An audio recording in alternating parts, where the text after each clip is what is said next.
ছাঁচি কুমড়োর এই রেসিপিটা আমাদের বাড়ির সবাই ভালোবাসে, তাই বাজার থেকে একটা কচি ছাঁচি কুমড়ো নিয়ে এসেছিলো। চলো এইটার রেসিপিটা করা যাক। ছাঁচি কুমড়োটা চলো কেটে নেওয়া যাক। একদম কচি, দেখো ছাঁচি কুমড়োটা, এটাকে ছাড়িয়ে নেওয়া যাক। এবার কুমড়োটা এরমভাবে কেটে নেব।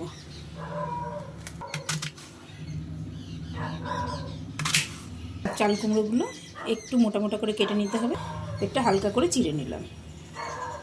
এইভাবে আমি সবগুলো চাল কুমড়োই হালকা করে চিড়ে নেব। এই ছাঁচি কুমড়োগুলোকে আমি একটু ভাপিয়ে নেব। চলো ভাপিয়ে নেওয়া যাক। চাল কুমড়োগুলো হালকা একটু ভাপিয়ে নেব। এদিকে মশলার জন্য নিয়ে নিয়েছি পেঁয়াজ, রসুন, কাঁচা লঙ্কা, টমেটো, আর দিয়ে দেবো কিছুটা কালো সর্ষে দিয়ে এটা ভালো করে পেস্ট করে নেব। কড়া গরম হয়ে গেছে, এবার কড়াতে দিয়ে দেবো তেল।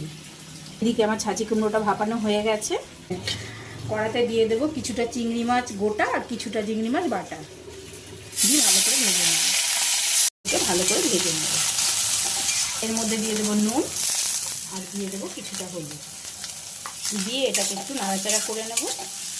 এটা ভাজা হয়ে গেছে, এইবার দিয়ে দেবো করে রাখা মশলাটা দিয়ে এটাকে ভালো করে আমি কষে নেব।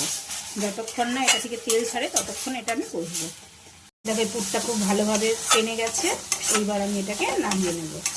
এইবার আমি চাল কুমড়ো এর মধ্যে এই পুরটাকে চামচের সাহায্যে ঢুকিয়ে নেব, কারণ পুরটা খুব গরম। চেপে চেপে পুরটা ঢোকাবো। এই দেখো সব কটা ছাঁচি কুমড়ো আমার পুর ভরা হয়ে গেছে। এইবার এগুলোকে গরম তেলে ভেজে নেব। তেল গরম হয়ে গেছে, এবার একটা একটা করে আমি তেলে দিয়ে দেবো। খুব সাবধানে এগুলোকে তেলে দিতে হবে।